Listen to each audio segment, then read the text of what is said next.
of March 6th to order at 7 p.m. If you would, please stand with me for the Pledge of Allegiance. I pledge allegiance to the flag of the United States of America and to the republic for which it stands, one nation, under God, indivisible, with liberty and justice for all.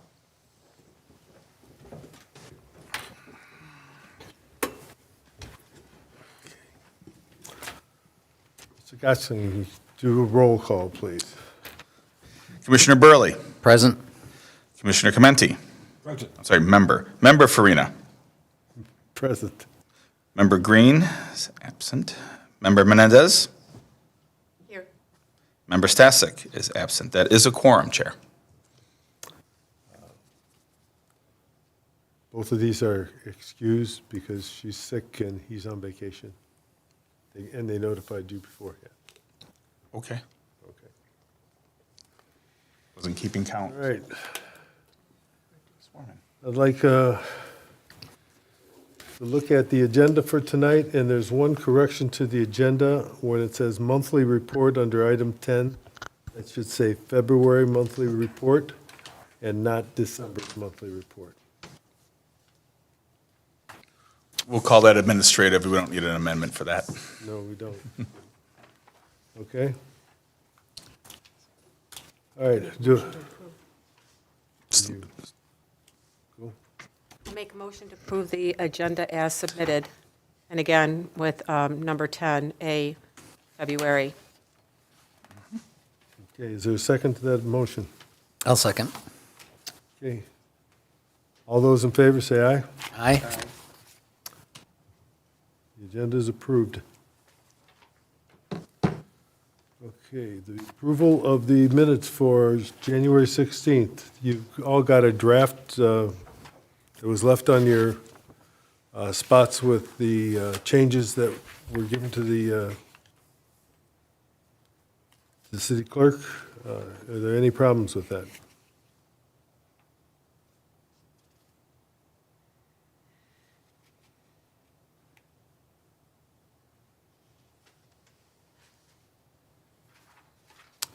Hearing none, I'll take a motion. I'll make a motion to approve the minutes of January 16, 2025. Motion's made by Menendez, seconded by Chimente. All those in favor, aye? Aye. Approved. Okay. Petitioner and members of the audience, the Zoning Board of Appeals as hearing created as a body of limited powers.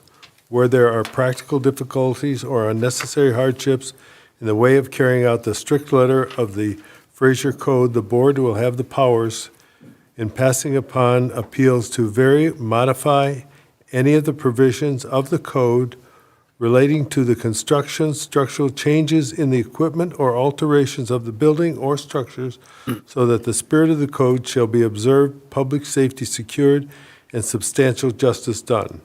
No variance in the provisions or requirements of the code shall be authorized by the board unless the board finds evidence that all of the following conditions are, all the facts and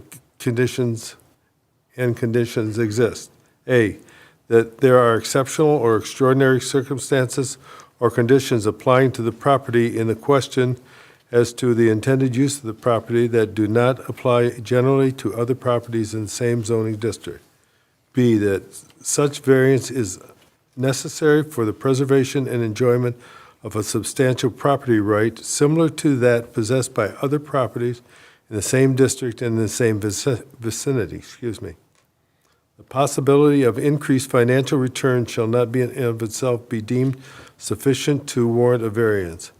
That the authorizing of such variance will not be of substantial detriment to adjacent properties and will not materially impair the intent and the purpose of the Fraser Code or the public interest. That the condition of the situation of the specific piece of property or the intended use of the property for which the variance is sought is not so general or recurrent of nature as to make reasonably practicable the formulation of a general regulations for such conditions or the situations. Having said that, we are joined tonight by our city attorney, Don Denault, our city planner, Lauren Sayer, the city clerk, Mr. Gutschling, August Gutschling. Just to let people know, tonight we are not at a full board, okay? Anything that comes before the board requires a majority of the entire board, which is 4 members.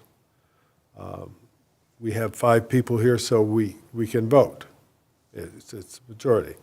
I will give the public hearing for the Masonic the option to, you can present your case, and if you want to wait for a full board, we will postpone till a full board is here, the next meeting, or you can go now. Once we vote, the vote is final, okay? So just wanted to let you know that, all right? Old business, cases postponed, none. New business, public hearing, ZBA 2501, 16945 Masonic Boulevard. If you would like to come up here, please. And Lauren, would you lead us through it, please? All right, thank you, Chair Farina.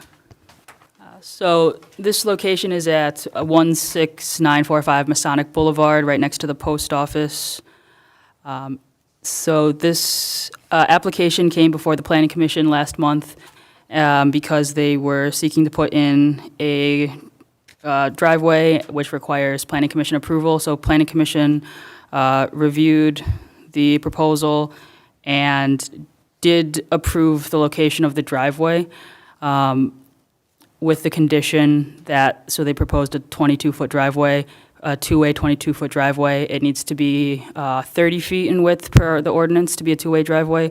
So the Planning Commission imposed the stipulation that it has to be either a variance for the reduction of 8 feet, it has to be made one way, or they have to make it 30 feet for the two-way.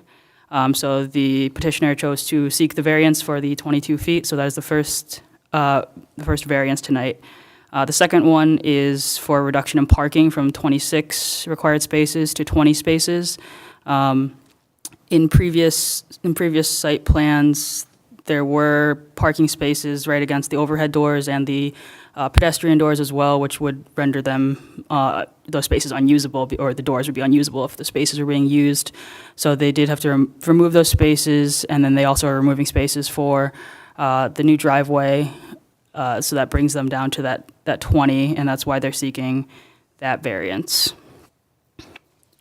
So in reviewing against the variance standards, the first one, that there's exceptional or extraordinary circumstances or conditions, the applicant said that they don't have the width necessary to allow a semi-truck to be pulled into the building from the side, and the property is industrial. An industrial district, it's actually in the CN district, but and pulling semi-trucks into the building is often necessary. We also note that the applicant did not provide any comments regarding the parking variance, and this is a trend throughout, so I won't keep repeating that. We also just want to note that in the applicant's response to the hardship, they were addressing the need for a new driveway primarily, not the need for a driveway that's less width than required. So, and again, just to clarify, the Planning Commission already did approve the location of this driveway, so that's not what's being asked. So planning comments in regards to this is that the property does not currently have any ingress or egress on site. They utilize a shared access agreement. While this provides, again, this provides background for why a new driveway was being sought, it doesn't provide justification for why the 8-foot variance is needed.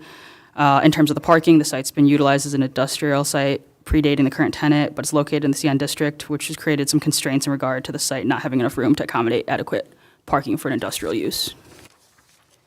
On the second variance criteria, that it's necessary for the preservation and enjoyment of substantial property right, like those possessed by other properties. The applicant commented that the variance enhances worker safety by moving loading and unloading zones indoors, protecting them from traffic and harsher weather.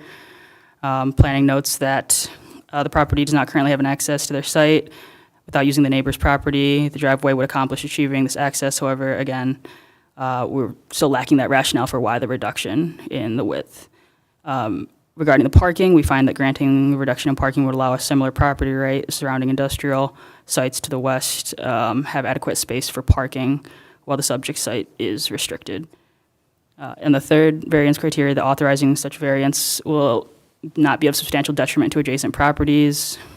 The applicant said the variance will not cause detriment to the adjacent property, but will help adjacent properties by not blocking the shared driveway.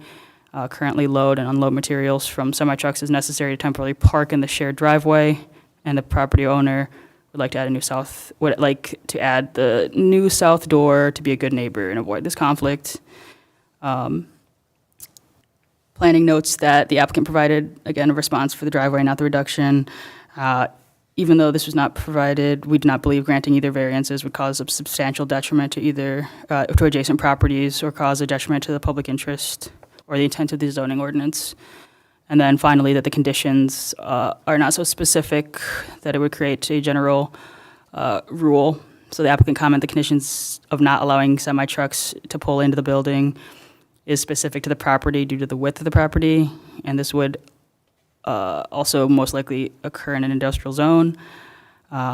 We do not believe that the conditions are not general or recurrent in nature, as this is, again, long-standing, been utilized as industrial in a commercial district, and most of the other industrial buildings around the site have existing driveways and larger sites that can accommodate parking.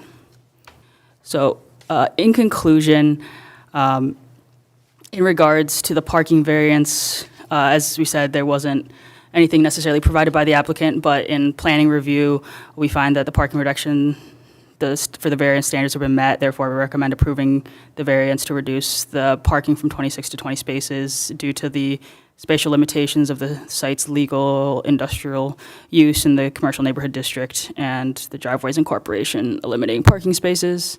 Again, however, we'd not independently, that is without the applicant providing rationale, find that the standards for the driveway width reduction have been met, and recommend denying this variance at this time to reduce the ingress and egress width from 30 to 20 feet unless the applicant can provide justification for hardship. We'll note that the only justification might be the 30-foot driveway may further reduce parking, but there are alternatives such as requesting a greater parking variance, widening the driveway to the west, or making it one-way, things like that. Thank you. Was there any communications on this item? So the neighbor did reach out with a concern about parking because they're currently using his parking. He said he wanted to solve it between them though, and didn't want it to impact the variance. But they've also been storing things outside improperly. That's an enforcement issue. Outdoor storage isn't permitted without an approved site plan, so that will have to be moved inside. Again, this is something that enforcement will handle. Okay. Are there any questions for the planner from the board?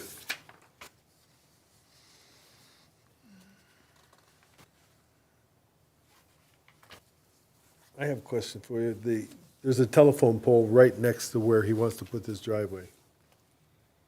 Okay, I mean, it's a substantial telephone pole, and it's very close. If we do not grant the variance, he cannot go closer to that telephone pole. I mean, he's close as it is. So the driveway would have to expand to in the other direction. So,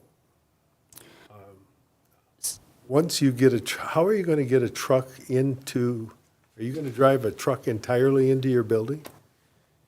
No, it would be backed in far enough where our crane, or overhead crane, could offload the materials, and then once that's done, then they drive right out.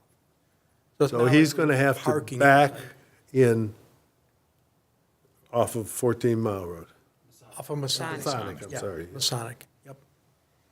Okay. Okay. And we Well- don't have a problem widening the drive to 30, but we would lose one more parking space if we go to the east. Well, my main concern is you have a lot of parking.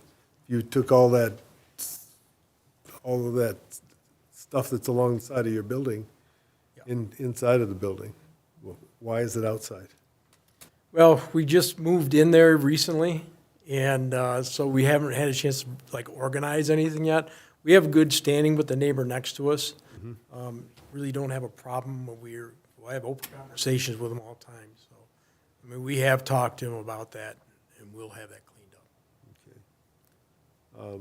You have 3 doors on that side. Yes, 3 overhead doors. Why can't you pull the truck in and back into those doors? Well, if it was a standard, like 21-foot stake truck, you could do that. But sometimes we have larger bore pipe that we bring in, and it would be probably a 40-foot semi-truck. Sometimes we get 40-foot lengths of pipe. And we don't want to, there's no way for him to make that swing, even with the common driveway. Well, you're asking to hold up traffic to make that swing. For him to make that same swing to come into your property.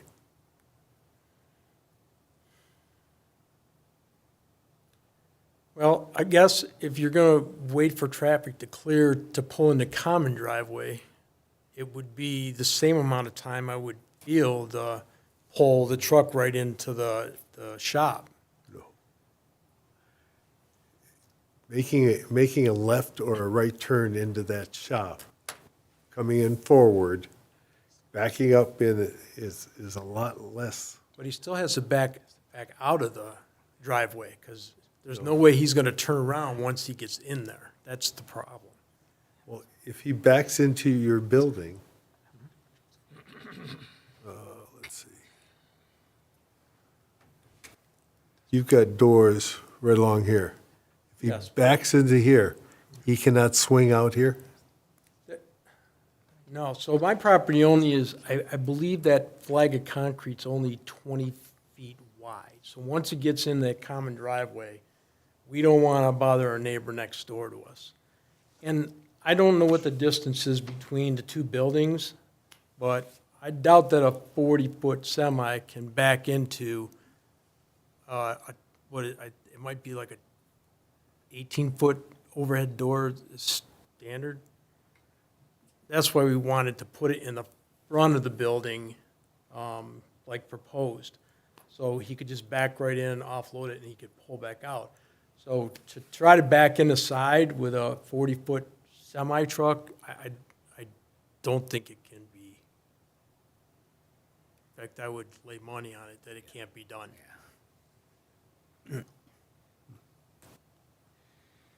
I just worry about him when he's out here backing in here.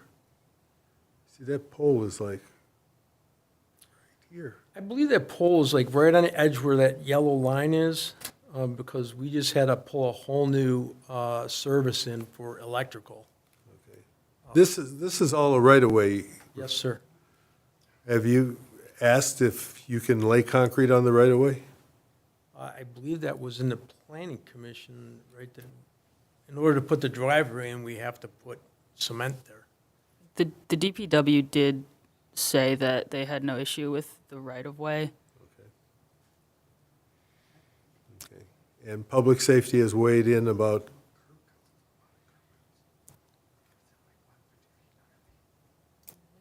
Lauren? Public safety has weighed in about the fire truck being able to get in here and all that? Public safety also saw this plan and had no concerns. All right. Any other, Joseph? I got a couple questions. You say a 50-footer, well, back, you can back a 50-footer in, right? On the, Front. that would be the front of the building? Where you put your projection of. Yeah, Now, if I remember right, the post office is next door. yes. There's a sign, should be a sign in there, right in your area, where it stay clear of that drive coming out of the post office. Is that going to interfere? There's a sign saying, stop here before the post office. Is it on? To be honest with you, I've never seen that sign, but nor did I ever look for that sign. It says do not block driveway. I'm looking right at it, yeah. Joe, is I can't see it from your mic. Oh. Your microphone. No, just got, It's on. pull it towards you. Mr. Denault, is that the one? That's it. There you go. I'm sorry. So there's two of them, a directional and then a, There's a one-way sign on the pole, and then Correct. there's a do not block driveway sign on the pole, Correct. because that's the exit driveway from the post office. right. Will that have any effect on that? I don't believe so. I mean, I think as soon as traffic clears, it, the vehicle's gonna back right in. And it's no different than people making a left-hand turn from the lane when they get to Utica Road. It gets backed up pretty good in there sometimes. Also, is it going to be illuminated any, on the outside from, it's dark and you get a big 40-footer or a 50-footer coming in? Is it going to Oh, be yeah, so, illuminated? no, I mean, times of business is, we start there at 6 o'clock, our foreman will get there, and we're closing up shop by 5 o'clock. But we will have lighting outside, there is lighting outside the building now. Okay. All right. And also, there's lights on the inside of the building, and we put all new LED lighting on the inside. No, I understand inside, it's going outside, Yeah, we'll have it lit up. Member Burley. I got two questions. Traditionally, when do your deliveries come? So when would that truck be backing up into your building?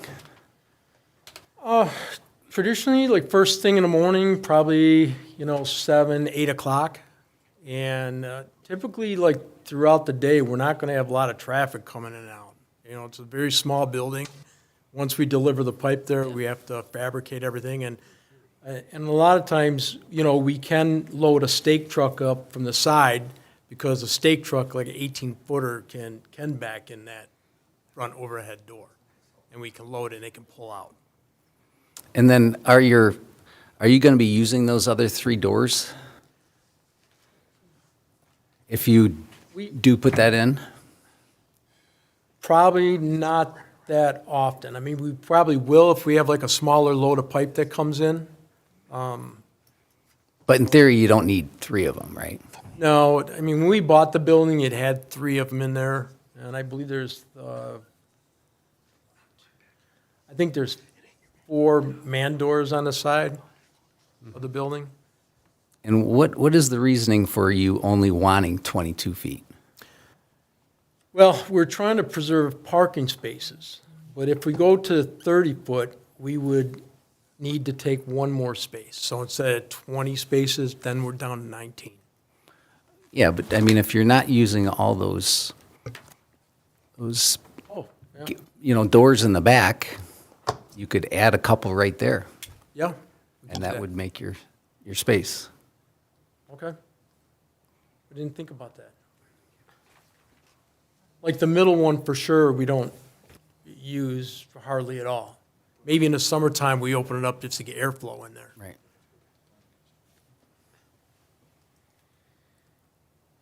I got a question. Oh, sorry. So I think we'd be able to add, I'm not sure, I can't see very well, at least 2, maybe 3 more parking spaces if we stripe that middle overhead door.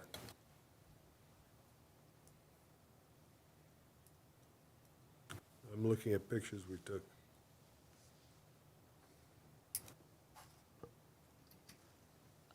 Just want to note that if that is the case, it would have to go back before Planning Commission because they approved it as a site plan amendment and with the site plan that they received had to, the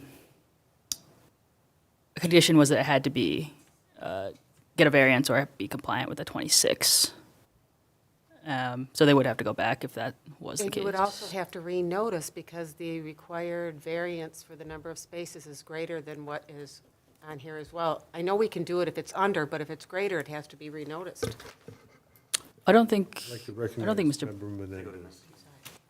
Is that correct? I think it's only if it goes to below 20, so if they still, so if it was 19 required, they would need to renotice, but if it's 21, it's fine. Okay, so he wouldn't have to to renotice. If Not for the variance, no.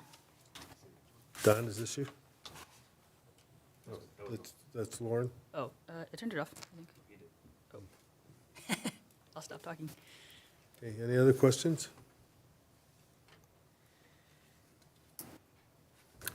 Now, do you have a hardship that you can provide to us? Well, the one thing is, it would be a lot safer for my guys when they're offloading, bigger quantities of pipe. And, if we're talking 1-inch pipe, that's one thing, but sometimes we're welding pipe up to 30 inches of diameter in there. Yeah, I saw it sitting Yeah. out, sitting out in your parking lot. Yes. So, and then, we'll be able to pull it right into the shop and offload it inside. And we're trying to get it set up where it's just-in-time delivery. So when we have fabrication of pipe that we need, order the pipe, it gets there that day, and within a week, that's being shipped back out again. Now, how many employees do you have? In that shop, we probably wouldn't have more than 10 people in there. We only have so many welding spaces.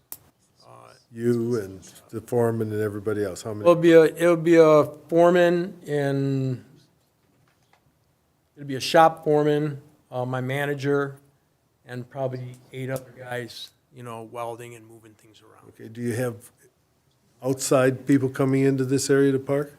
No. We don't sell like parts to public or anything like that, or salespeople won't go in there. It's strictly just a fabrication shop.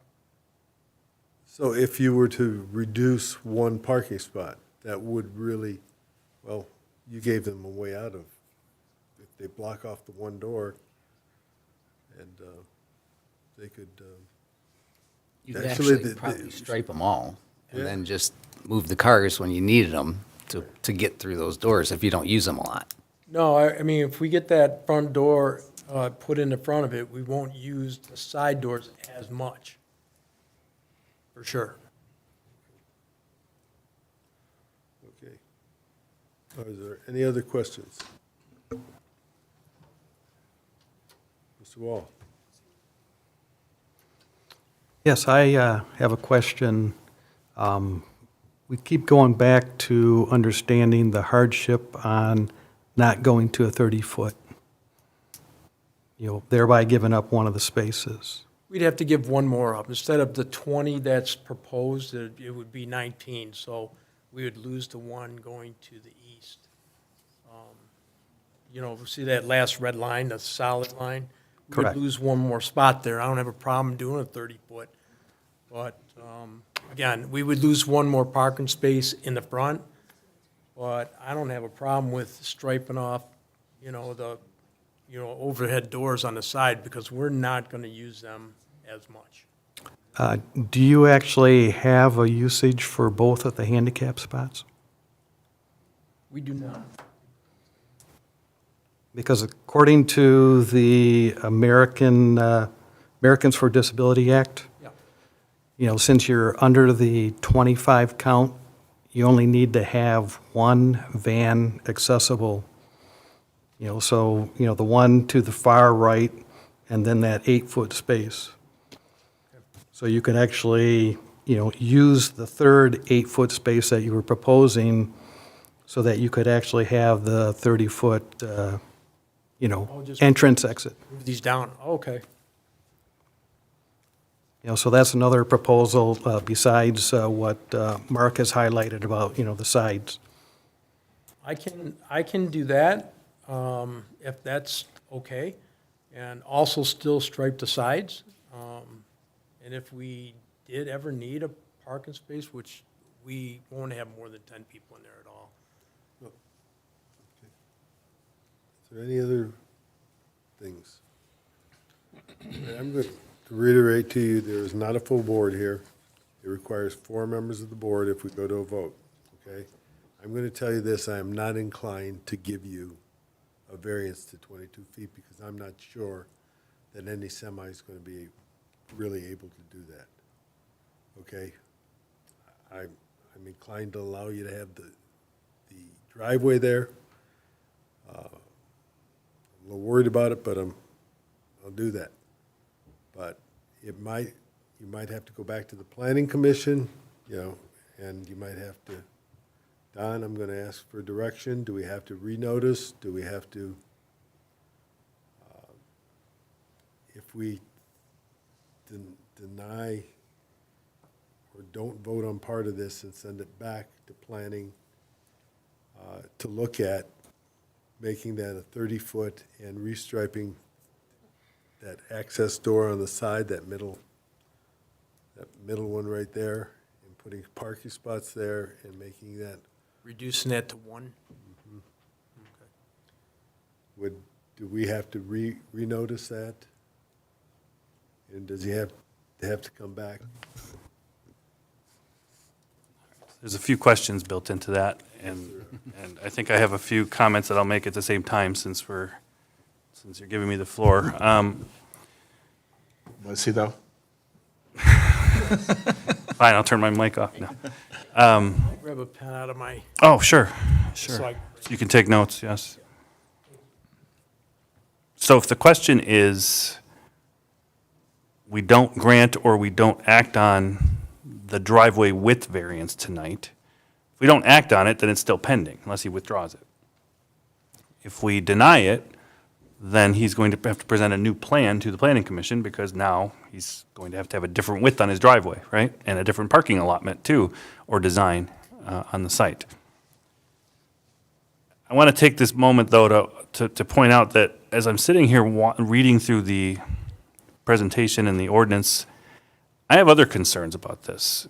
I have concerns about putting a new overhead loading door in the front yard, because in an industrial district, you're not allowed to do that. And so he's not zoned industrial, but he's acting as industrial as a nonconforming use, which takes me to concern number 2. Is this an expansion of a nonconforming use? Because he's allowed to be the nonconforming use. It's been used that way for however long.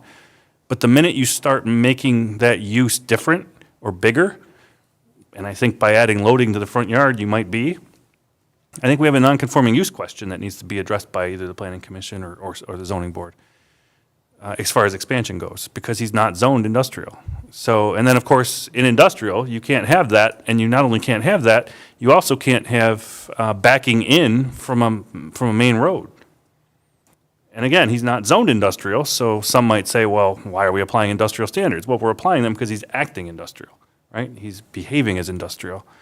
So I know these aren't things that we thought of before tonight, but as we sit here and listen and kind of understand it better, I have more concerns than just the width or the pole or the curb cuts. I have more concerns in terms of if he even were to get both variances from you tonight, because he's established some sort of practical difficulty or hardship based on the site, not based on a want.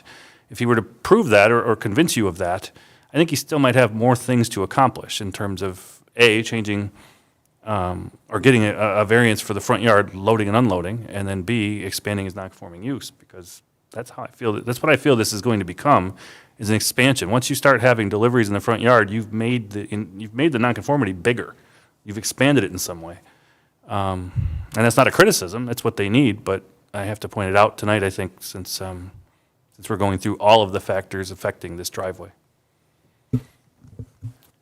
one thing with the industrial, I have a print here when they did the addition on the back, and even on the print, it's, the general note, it is industrial.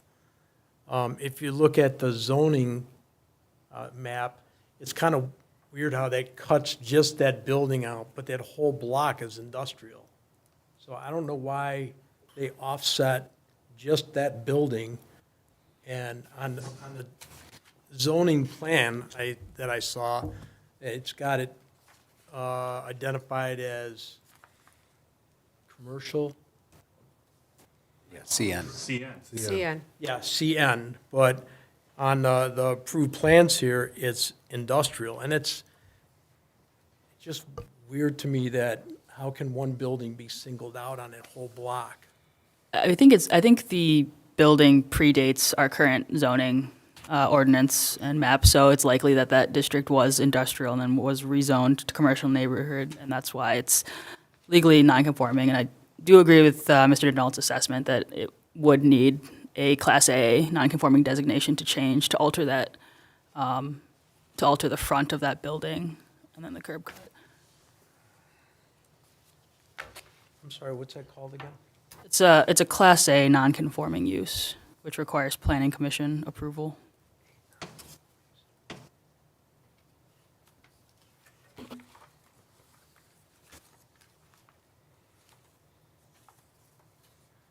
So that would be with the planning, Correct. okay.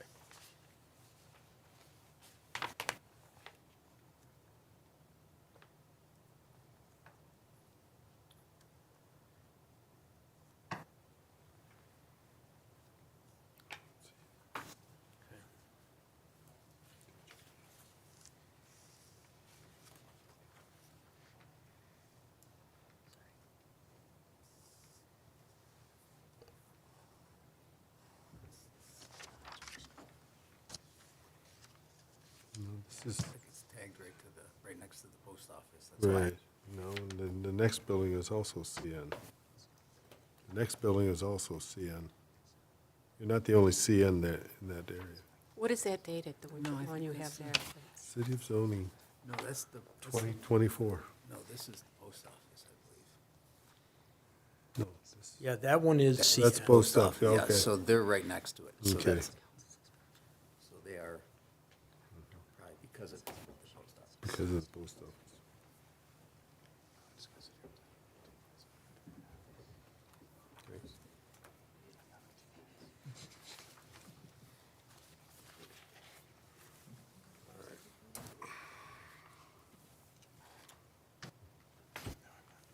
Well, what do you recommend, Don?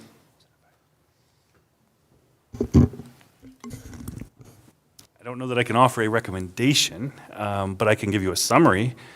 The summary would be this: if both variances are granted tonight, he's still going back to the planning commission, and he's going back to them for Class A. And I'm going to want some board. We'll figure out if it's part of the Class A or if it's this board to tell us whether or not anybody can back in off of a major road like Masonic, because that's prohibited in industrial districts. And again, he's not zoned industrial, but he's acting industrial, so he is industrial non-conforming. If he's not granted both variances, he's still going back to planning commission if he wants the front yard thing, because he's gonna have to get the driveway bigger on the site plan. He's gonna have to change the parking allocations and striping, and the door, the side door closure. And, once he achieves a new site plan approval, we're still back to the Class A and the backing in problem. So, one way or another, whatever happens here tonight, we're going back to planning commission for sure. And there's a possibility we're coming either back here or to them for how to deal with the backing in problem. So, just one note, the guy right next door to me, I believe it's Elegant Fence. He does have an overhead door in the front of his building, and he pulls semis into his building, drops his material off, and they leave. It's very possible he's non-conforming too. I don't know the circumstances on that one. Well, that one next to him is zoned industrial, though. Right, but he may pre-exist the no backing in off of Masonic rule. Oh, You know what I mean? These are older, this is an older area. We don't know the history of that building without looking into it. So it's not just because he's into industrial. Right, there's a rule in industrial that was adopted in the zoning ordinance, and I'd have to look and see what, year, 2000. I'm sure he pre-existed 2000, right? Okay.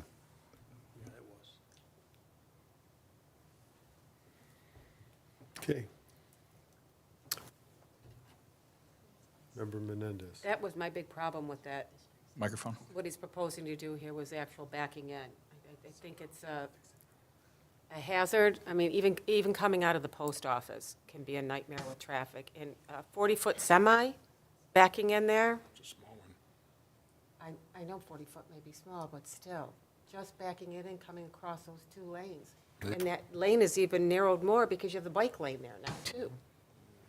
And possible pedestrians walking through there. I have a problem with the backing in. Even secondary, I don't know what comes first or second, after the Class A non-conforming. Member Burley. I've got a question. So right now, they back up in between the two buildings, Yes. all the way, and then do you traditionally unload in that back area, the middle, or the front? In the back area and in the very front. It depends the size of pipe. Our cutting bench is way in the back, so, Is there any room to build onto the back so that they could back into, no? where the property line it backs right up to, and it's not Suliers, That big landscaping. it's a big landscaping company. Like our back wall is right on the fence line. Right, but there's no way to add to CNC landscaping. the right side for it to slide in. Here, you want the No. pointer? This right over here? you Yeah. Literally right, there's the block wall, and that block wall in the back, it right up to the wall of our building. There's no easement in the back. He's got to back out. It's a good job.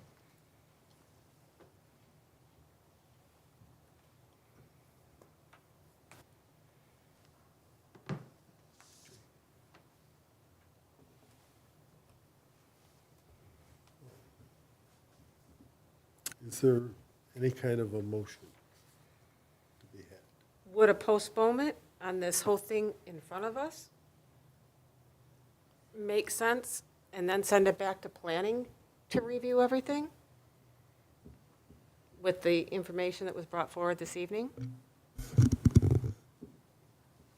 If you're asking me, I think the answer is it depends on your intent. If you send it back to planning with unfinished decisions here, they're not going to necessarily know what the zoning board intends to do with the variances. Let's say it goes back to planning commission while these remain pending and undecided. They're really only going to planning commission to see if they can get approval to expand the nonconforming use, right, to become a Class A. And then if planning agrees with that, then it comes back here, I guess, for the two undecideds, and then probably a third on the backing in, having a front yard loading area.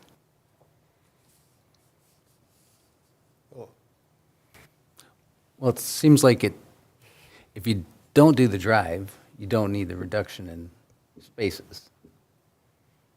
So it's silly to even approve the parking if you can't do the front one. Very good point.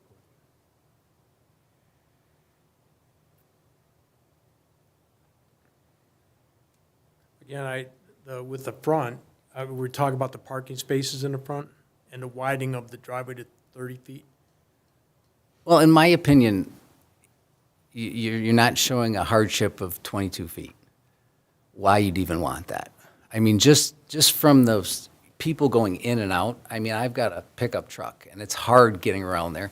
And if I wanted to come in your driveway and go in between your building and those lots, it would be hard for me for a short 22-foot driveway, if you have somebody parking there, let alone a semi. So, and so that's just my opinion. So is I don't think I would vote for the 22-foot, because you haven't shown us a reason for that. I have no problem with, the 30-foot, Well, the only reason why we went to 22-foot driveway from the beginning was because we didn't want to lose another parking space. But I think we have the solution for that, and we could, take one of the handicap spaces and move that down. We would be fine with 20 spaces there. Also, we'll constrape on the side, so the parking is not going to be the issue, and I don't have a problem making the driveway wider. We were just more concerned about taking out one more parking space. Well, I think you should. But honestly, we're adding probably 2 or 3 more. I think you got a bigger problem than that. Don brought up, you know. And is that the Class A nonconformance? In the backing end, correct, Don? The Class A non-conforming in the backing end? Right, so I don't want to call them bigger problems for him, but at the same time, we're talking about, you know, if you think about, let's back up, right, for a minute. The spirit of zoning is that we discourage nonconformities. When we rezone, when we change zoning laws, we want the land use to eventually get there, to catch up with our master planning for the vision of the city. So we're not supposed to take actions that encourage or allow for nonconformities to perpetuate and thrive and grow, right? So if you take that general premise and then apply it here, Fraser, our zoning ordinance, we allow for some of that because we understand that users change, but facilities remain the same or similar. So we have this Class A thing that we allow people to apply for and seek out and be granted. So that's not, I wouldn't call it a problem for them, but I think they have to follow that process to make sure the planning commission is comfortable that this non-conforming use should thrive and perpetuate and continue, or at least be allowed to expand and grow like they're proposing to do.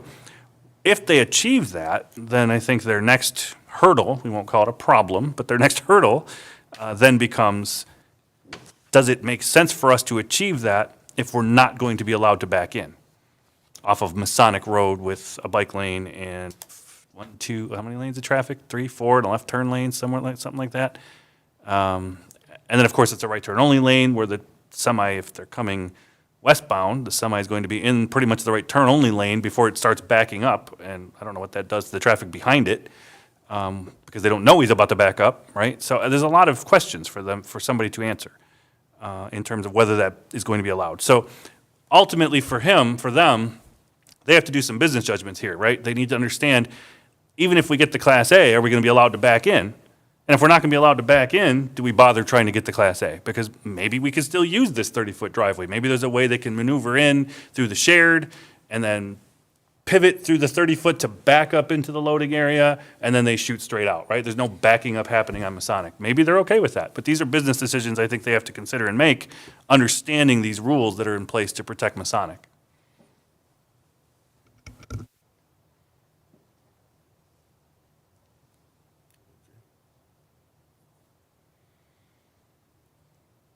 To tell you the truth, I'm a little lost at this point. So my biggest hurdle is to find out if we can back in from Masonic. Hold on. No, you, I mean, The future land use, list this as light industrial. If it goes to light industrial, what does that do to the variances? you still can't back in. Still can't back in.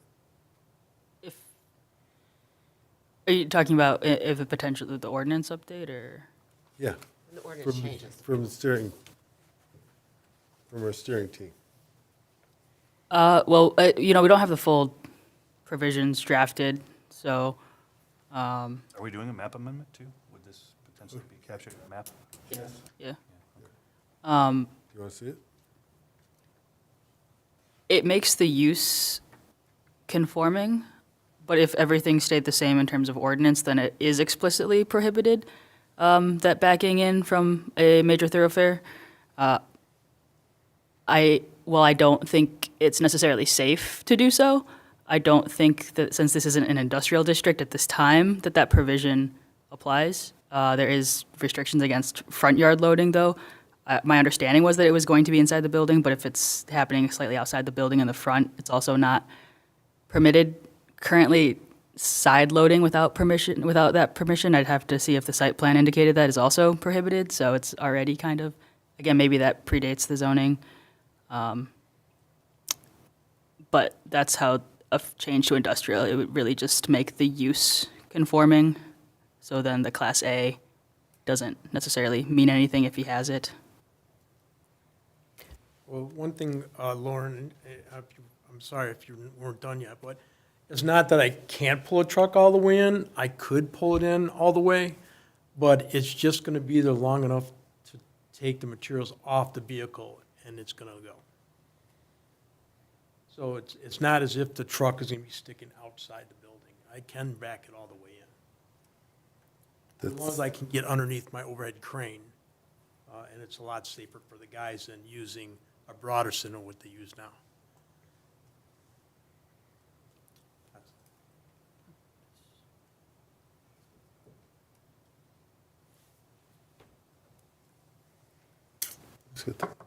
Roseanne?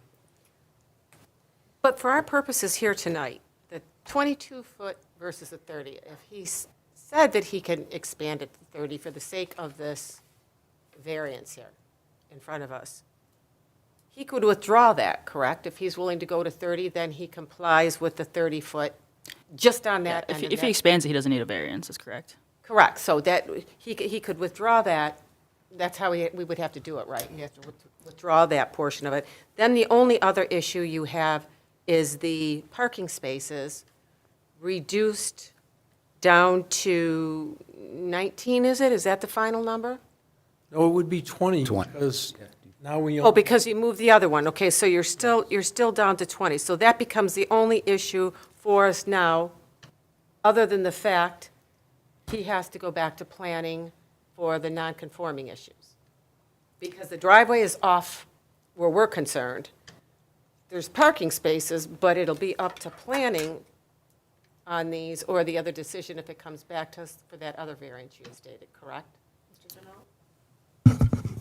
Yes, I think we're on the right track. Okay. So yes, you could act on his 20-space variance tonight, as I think either way, he's going to need, regardless of his future plans for the driveway or no driveway and overhead, he's probably going to need that anyway if he can establish, and you're convinced that it's appropriate for the site. And then he's going to make some business judgments, or he's going to work with Lauren to make some business judgments in terms of how to move the site plan forward. Does he bring it forward to planning commission now with a 30-foot and an overhead, knowing he's going to need somebody to approve front yard loading and unloading, or if he's not doing front yard because he's doing it fully enclosed, then does he still need help with the backing in part, or is he going to find a way to make the trucks maneuver instead of backing in off Masonic? Those are business things I think he can work out with the planner, and then they know where they need to go next in terms of planning commission and site plan and what it should look like. Joseph? Don, go back over, excuse me, Don, go back over the overhead door. That you were saying, rezoned. The overhead doors. So in an industrial district, which this is not technically, but it is acting as one, and it is grandfathered in as one, although it's been rezoned. In an industrial district, anytime you have an overhead door, that is considered in our zoning ordinance to be loading and unloading area, because you put it in. So it's deemed to be that in industrial. Once you have a loading and unloading area, you shall not have any loading or unloading space area within the front yard or the street side yard space. And you can't have any backing in coming off of a major secondary or collector street. Those are all the rules that apply the minute you create what we call a loading area or an unloading area. And an unloading and loading area is defined as including an overhead door magically transforms it into that. Does that help answer your question? Can't do it. Well, I'm going to give you the option to withdraw your variance at this point, or we're going to vote. And once we vote, and I am not, I'm going to tell you my thoughts are I'm not going to vote for your variance. Okay? And I believe it's going to go back to planning. I think it's going to be a big problem for planning, because I don't think they looked at this that way before. So that's my thoughts. So that means that if I'm going to vote no, the rest of these people all have to vote yes. And I don't know how they're going to vote. Okay? Got a question on there. Yes. So you can't split them apart and approve one and not the other? You can do that. Okay. So We could do that. what's wrong with approving the parking spaces and that's it? And having him withdraw the second part of it? That's fine. Because I still would have to redo the plans and go back to planning for the driveway. Right. To 30. And then if it's okay, I could talk to Lauren and figure out this Class A crack. I'm unfamiliar with it, and maybe Dan, the architect, is familiar with it. It's a fun one. Yeah. Unique. Who, Dan? No, the class A. Both. Yeah, the provision. So do you want to go forward, we'll split them apart, okay? Do you want to go forward with both of those? Do you want to withdraw one and go forward with the other? It's up- Well, we'll withdraw the drive, so we have to do the plans and go back to planning on that, correct? But you also. Does that need a formal motion, Mr. Denault? If he's going to withdraw, do we have to do anything up here on it? No, you would not take any formal action. We don't have to. I mean, you can not receive and file, but you can acknowledge his withdrawal if he's telling you that's what he's doing. Okay. Because I would have to withdraw anyways, the driveway part, and have it redrawn and reapproved.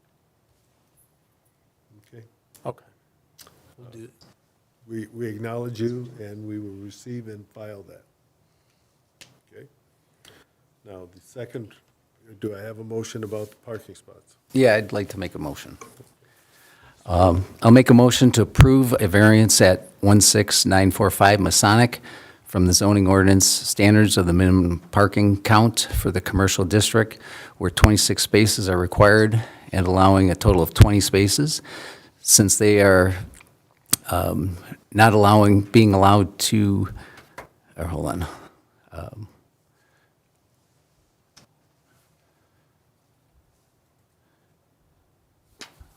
Where's the?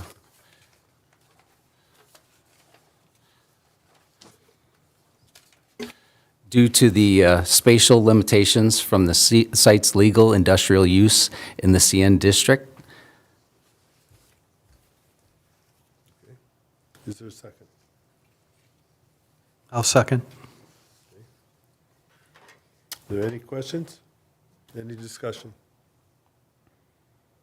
I do. I mean, he's having he's requesting a parking spot reduction. Yet what guarantees do we have that all that stuff outside is going to move inward? All the Again, it's a- tubing or whatever, can you put a condition on the variance regarding all that outside storage is there, or no? I mean, I know it's code enforcement's responsibility, I mean, I get that. But if you're asking for a reduction, but half of that, I forgot how many doors it covered, I'd have to look at my pictures, of all the piping. You know, you got the rack in the rear, and you have all the piping moving forward, that takes up all those parking spots. Yeah. That's my concern, too, is that it still remains, The back two doors were blocked because of pipes out there. yes, again, we just recently moved in, and, you know, that's something we'll have to keep that cleaned up. We cleaned up our old fab shop and brought it all over there, like, at one move, and it's just gonna take us a little bit of time to clean that up. But we will. So you wouldn't mind if we put a condition on there that there's no outside storage allowed? Or actually, that we don't need that condition? It's already the law. It's already not allowed. It's already the law that he can't store outside, and it's already the law that he can't block a parking space. If you say he can have 20, he needs to have 20 free spaces. Okay. All right, then we'll call the question. Mr. Gosselin, can we have a roll call? Here for the public hearing. Oh, I'm sorry. My apologies. Is there anybody from the public that wants to be heard? Okay, then we're opening the public hearing at 7:59. 7:59 and closing it at 8 o'clock. Noted. All right? Okay. Is there any reason not to call a question?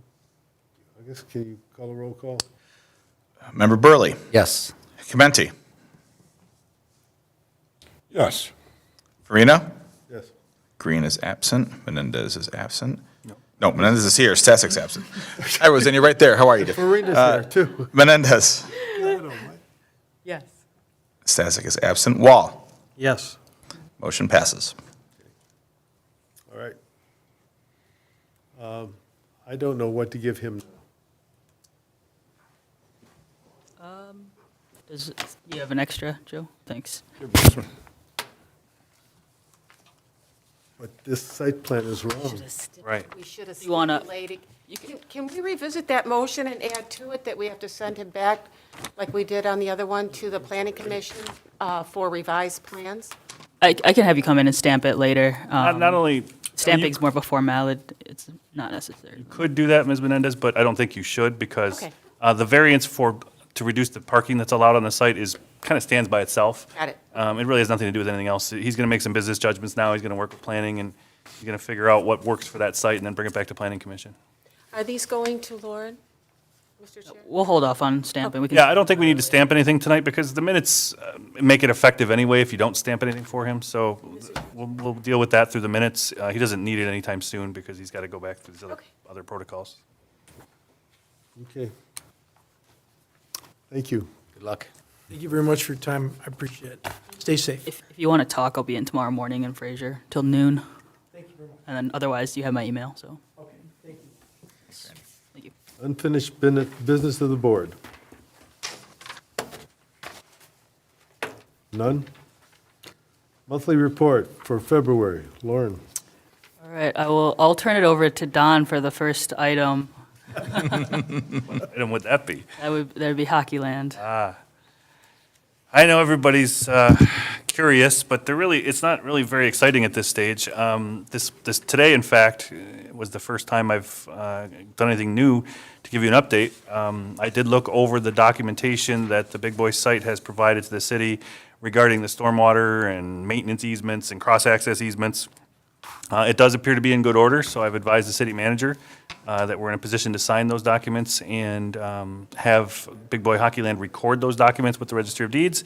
There's only one remaining issue to be addressed with them. I can't go into much detail with it at a public meeting, but they know about the remaining issue, which is the unpaved lot, and how they're going to address egress and access to that and from that lot. We're working with them on that, and we'll be communicating with them on that, but it looks like the paperwork is finally done. Thank you. Anything else, Lauren, for the report? Planning Commission conditionally approved the multiplex development that this board granted the use variance for last night. Additionally, conditional approval for the strip mall on Masonic Boulevard. And I believe that's it. If this commission's interested, Sterling Heights sent a notice to Planning Commission that they have released their master plan for public comment until April 9th, so it's available on their website. And feel free to review and send them any comments on their master plan. And, okay. Action item update. Planning Commission, that's me. We looked at the upcoming build on Utica Road for the duplex condominiums and approved the site plan as they amended it. They made a lot of changes to upgrade their buildings. They didn't have any way to go out of the building from the back door. It was like left unfinished and 3 feet high. So we asked them to put a 3 foot by 6 foot pad out there so people could step down so that everybody doesn't come and ask for a variance to put a bigger patio on. There's already, what's allowed is there, and if they want something bigger, then they're gonna have to come, but safety is there. They added dumpsters, they added landscaping, they did a nice job on a pergola that's going to be out there to allow people to gather. Next, we looked at strip mall on 17689 Masonic Boulevard, and that was passed. The Utica Road used to be the vape shop, 32314 Utica Road. Fraser Tire we gave them what was it? Site plan approval. Additionally, we went over driveway expansion text amendments, and we talked about noticing, and the noticing was done in the Macomb Daily, which really not all of Fraser residents get or see. So we asked the administration to go back to, and we did not act on that expansion text until it goes out in the Chronicle, which goes to every resident in Fraser. There's a discussion, and it was a nice discussion on sidewalk gap project discussion, and what areas are a priority for sidewalks, and what comments have been collected, and one of Lauren's colleagues gave a little presentation on that. And I don't know, do you have that up to show that? I don't have that. I can forward the summary that I forwarded to Planning Commission if they're interested in the engagement of that project up to this point. Okay. And I think that was what we did. So it was a long meeting last night. All right. Public to be heard. No public to be heard? Okay. Joseph, do you have anything you want to add? No, that's quiet. Roseanne? I don't have anything at this time, thank you. Is public notice really effective? Because I've never seen the Fraser Chronicle at my house. Comes to every house. It doesn't come to mine. Actually. So, Yes, it came today. Yeah, I did get mine as well. Comes through the mail. Every house in Fraser. Maybe someone's hijacking it. Well, if I may, the standard for publications in the state of Michigan is a newspaper of general circulation, and that definition has to be published at least once a week. So the Fraser Chronicle is not legal for us to publish notices in. I did send this email out to all the planning commissioners this morning to explain that to them, which is why we have to use the Macomb Daily for legal purposes. If you wanted to do an additional publication in the Chronicle, if you motion for that, we can do that. It's just an added expense, but that does not hold legal water for publications in the state of Michigan. Well, the people in back of Myers, they get everything first, so what are you gonna do? Okay. Ms. Burley, anything else? Nope, nothing. I have something. St. Malachi has started their fish fries. And we had the first one yesterday, and we've gone to hand battering cod fillets, and it is excellent. Nothing but rave reviews from people coming in yesterday. 370 So pounds. if you feel like a good fish dinner, come on every Friday through Lent. Okay? What time do they start? 4 o'clock. 4 Can you do o'clock. carryouts again and credit Yes, card? yep. All right, anything else? I'll hear a motion to adjourn. I'll make a motion. Adjourn?